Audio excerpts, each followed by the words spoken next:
আসসালামু আলাইকুম এভরিওয়ান। তো আজকে আমি আপনাদেরকে দেখিয়ে দেবো কিভাবে সফটওয়্যারের মাধ্যমে পেন ড্রাইভ বুট করতে হয় উইন্ডোজের জন্য। সেটা যে কোনো ধরনের উইন্ডোজ হতে পারে, উইন্ডোজ 7, 10 ইত্যাদি ইত্যাদি।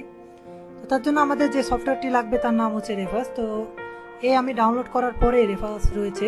তো আমি ডাউনলোড প্রসেসটাও দেখে দিচ্ছি। ও সরি, নোটে ফোনটে বেরিয়ে গেছে। তো এখান থেকে জাস্ট আমরা লিখবো রেফার্স ডাউনলোড। তো এখান থেকে আমরা দেখতে পাচ্ছি 3.5 ফর উইন্ডোজ, এটা আপডেট ভার্সন, আমার পুরনো ভার্সন রয়েছে।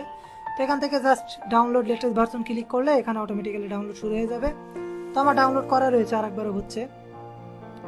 তো ডাউনলোড করার পর আমরা শো ইন ফোল্ডার করে এটা ইনস্টল দিই।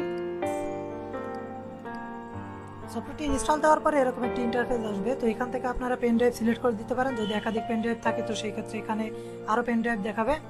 তো আমাদের এখানে করতে হবে কি, আইএসও ফাইল সিলেক্ট করতে হবে। সিলেক্ট, আমার আইএসও এখানে রয়েছে, উইন্ডোজ 10 সিলেক্ট করলাম আমি, ওপেন। তো এখানে যা আছে আমরা সেভাবে রেখে দেবো। শুধুমাত্র এখানে ফাইল সিস্টেমটি FAT32 থেকে NTFS করে দিলাম, স্টার্ট।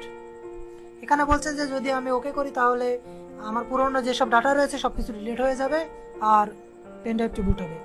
ওকে, তো এখানে একটু সময় নেবে, আমি আমার ভিডিওটি পজ করে দিচ্ছি সময়ের জন্য।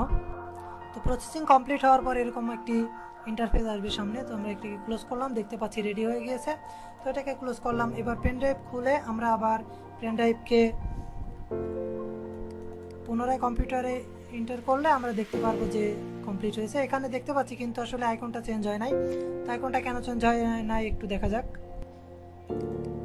তো আমি আমার পেন ড্রাইভটি খুলে আবার লাগিয়েছি। তো এই যে দেখা যাচ্ছে এখন উইন্ডোজের আইকনটা চেঞ্জ হয়ে গিয়েছে। তো এবার এর অর্থ হলো আমাদের পেন ড্রাইভটি বুটেবল হয়েছে। এখন আমরা পেন ড্রাইভটি যে কোনো কম্পিউটারে লাগিয়ে উইন্ডোজ অ্যাক্টিভেট করে উইন্ডোজ দিতে পারি। তো hope this video is very helpful for you. If you like this video, please comment and share so that your friends can also know about this.